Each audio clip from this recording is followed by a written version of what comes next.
संयुक्तं नित्यं ध्यायन्ति योगिनः कामदं मोक्षदं चैव ओंकाराय नमो नमः।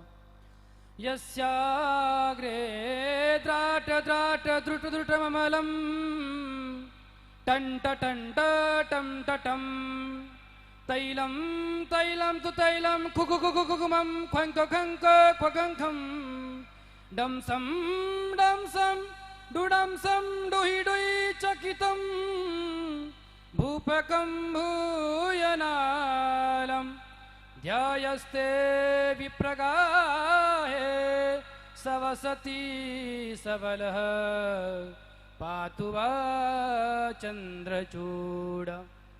देवी प्रपन्ना तिहरे प्रसीद प्रसीद मातर्जगतोऽखिलस्य प्रसीद विश्वेश्वरि पाहि विश्वं त्वमीश्वरि देवी चराचरस्य। श्रीराम राम रघुनंदन राम राम श्रीराम राम भरताग्रज राम राम श्रीराम राम रणकर्कश राम राम श्रीराम राम शरणं भव राम राम।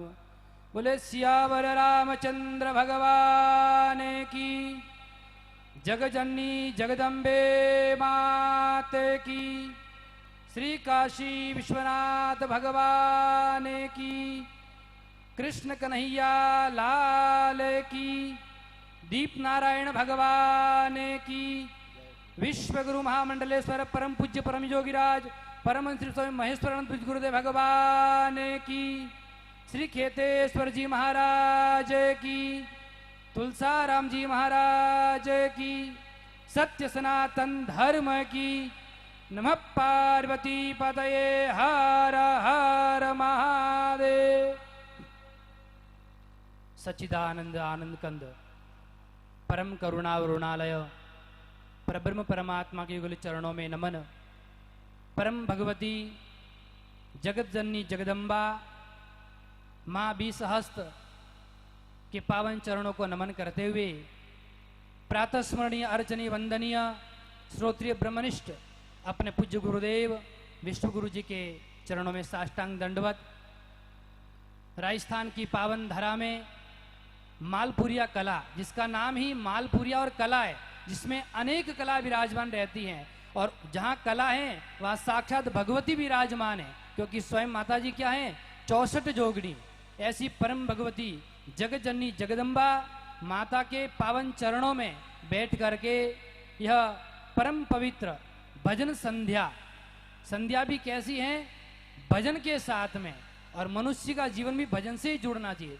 ऐसी परम पावन संध्या के समय हमारे मध्य में मंच पर उपस्थित परम पूज्य परम आदरणीय महामंडलेश्वर श्री स्वामी फूलपुरी जी महाराज, महंत विष्णु गुरु जी और माताजी सुखिया बाई सा, और हम सबको माताजी के सुमधुर और जितने देवी देवता इस परम पवित्र मंदिर में विराजमान हैं, उन सब के दिव्य भजनों के माध्यम से उनके भाव रूप में उनकी स्मृति कराने वाले हम सब के बड़े प्यारे और राजस्थान के लोक कलाकार अपनी सुमधुर वाणी से केवल गाते ही नहीं हैं, परंतु अपना धर्म लोक संस्कृति संस्कारों को प्रत्येक जन जन में फैलाने का कार्य कर रहे हैं। छोटू सिंह जी रावणा, और इस भव्य सुंदर कार्यक्रम को ऐसा सुंदर रूप देने वाले समस्त सेवड़ राजपुरोहित परिवार, हमारे परम आदरणीय और परम गुरु भक्त चैन सिंह जी, इनका समस्त परिवार। आपको एक बात बता दूं कि जब इस मंदिर का उद्घाटन हुआ था उस समय प्रातः स्मरणीय विश्ववंदनीय पूज्य गुरुदेव भगवान विश्व गुरु जी स्वयं यहाँ आए थे और समस्त देवी देवताओं की मूर्ति प्राण प्रतिष्ठा में यहाँ उपस्थित थे। और 2 वर्ष से हम स्वयं भी माता जी के चरणों में हाजिरी लगा रहे हैं। तो ऐसा ये दिव्य भव्य कार्यक्रम बड़ा सुंदर हमारे चैन सिंह जी कर रहे हैं। वेदों ने श्रुतियों ने कहा है कि ऐसा जो भक्त है वो क्या करता है। कुलम पवित्रम जननी कृतार्था वसुंधराय न च पुण्यवती च। ऐसे जो भक्त हैं जो साक्षात एक देवी देवताओं को नहीं, समस्त जिसने 33 कोटि देवी देवता हैं, सारे देवी देवताओं को एक स्थान पर विराजमान करने का सामर्थ्य रखते हैं, ऐसी शक्ति माता भगवती ही देती हैं। ऐसे लोग अपनी माता और पिता और कुल को पवित्र करने वाले हैं। साथ ही साथ ऐसा जब कार्यक्रम करते हैं, ऐसे कार्यक्रम के 3 महत्वपूर्ण बिंदु है। एक तो सांस्कृतिक महत्व, धार्मिक महत्व और सामाजिक महत्व। सामाजिक महत्व इस प्रकार से हैं कि जितने समाज के बंधु हैं सबको एक होने का, एक जाजम पर बैठने का और प्रेम भावना आदर दया के साथ में एक साथ भगवान की स्तुति करने का सौभाग्य मिलता है। धार्मिक जो हमारी परंपरा है, किस प्रकार से जब प्राण प्रतिष्ठा हुई, उस प्राण प्रतिष्ठा के बाद में यह निरंतर भगवान की पूजा का अर्चना का जो क्रम है ये चलता रहना चाहिए। और सांस्कृतिक, इससे क्या होता है, संस्कृति बचती है। और संस्कृतेन सुसंपन्नम भारतम भारत मुच्यते। संस्कृति से संपन्न देश ही भारत कहलाता है। इसलिए संस्कृति की रक्षा जो है ऐसे जागरण से, भजन संध्या से, आप सबके आने से होती है।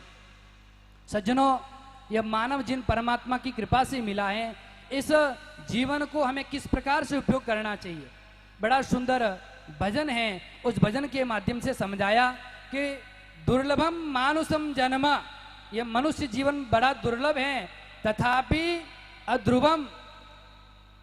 उसके साथ ही कहा कि जो हमारे जीवन की एक एक श्वास है, उस श्वास के साथ में यदि परमात्मा का नाम हो जाए तो जीवन क्या हो जाता है, सफल हो जाता है। अब भजन संध्या तो कर रहे हैं, एक दिन साल में भजन संध्या कर ली, लेकिन मैं आपको कहता हूं कि प्रतिदिन अपने जीवन में भजन करने का नियम बनाइए। जो 24 घंटे हमारे पास में है, इन 24 घंटे में से कम 24 मिनट तो ऐसा नियम बनाइए कि परिवार के साथ में बैठ करके भगवान के नाम का कीर्तन करो। तभी क्या होगा, इस जीव का कल्याण होगा। तुलसीदास जी ने बड़ा सुंदर कहा है कि देखो, इस संसार में आकर के 2 काम करने चाहिए। क्या काम करने चाहिए? 2 काम। तुलसी या जग में आय के कर ले जे 2 काम, देने को टुकड़ो भलो, लेने को हरि नाम। इसलिए 2 ही काम है। और कैसे करना है? जिस प्रकार से किसान होता है ना, देखो संसार में 2 काम करना है। इन 2 काम के माध्यम से आपको सुख भी मिलेगा। और सुख कैसे मिलेगा? तुलसीदास जी ने बड़ा सुंदर कहा है, जिस प्रकार से किसान खेती करता है और सुंदर बीज बोता है, वैसा ही फल प्राप्त करता है। उसी प्रकार तुलसीदास जी महाराज ने क्या कहा, तुलसी काया खेत है, मनसा भयो किसान, पाप पुण्य 2 बीज है, लुने सो निदान। यह शरीर रूपी ये क्या है? खेत है। और हमारा जो मन है वह किसान है। जो मन रूपी किसान इस शरीर के माध्यम से अच्छा कर्म करेगा, सदकर्म करेगा, सद्धर्म करेगा, दया करेगा, निर्धनों की सहायता करेगा, उसी प्रकार का उसको सुख रूपी फल मिलेगा। और इसी शरीर के माध्यम से किसी को दुख देंगे, किसी को कष्ट देंगे, किसी का अहित करेंगे। 3 प्रकार से होता है, मन, वाणी और कर्म। यदि आप वाणी से भी किसी को गाली दे रहे हैं, यह भी अहित हुआ। मन से किसी के बारे में बुरा सोच रहे हैं कि उसका क्या हो जाए, घर जो बिगड़ जाए, यह भी अहित हुआ, हिंसा हुई। और तीसरा कर्म के द्वारा करते ही है। इसलिए तुलसीदास जी ने कहा इस शरीर रूपी खेत के माध्यम से, मन रूपी किसान के माध्यम से पुण्य रूपी कर्म करो तो निश्चित रूप से आपके जीवन में सुख ही सुख होगा। आइए अपने शरीर के जिसको परमात्मा ने वाणी दी है, इस वाणी का प्रयोग कहाँ करना है, आंखों का प्रयोग कहाँ करना है, हाथों का प्रयोग कहाँ करना है, संत महापुरुष बड़ा सुंदर बताते हैं। वाणी गुणानुकथने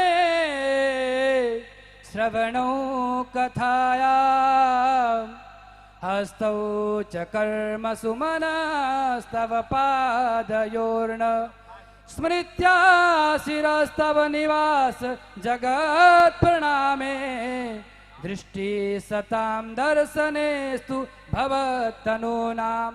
इस वाणी का प्रयोग परमात्मा का गुणगान करने में, हाथों का प्रयोग दान करने में, कानों का प्रयोग भगवान का भजन सुनने में, नेत्रों का प्रयोग भगवान का दर्शन करने में। इतना ही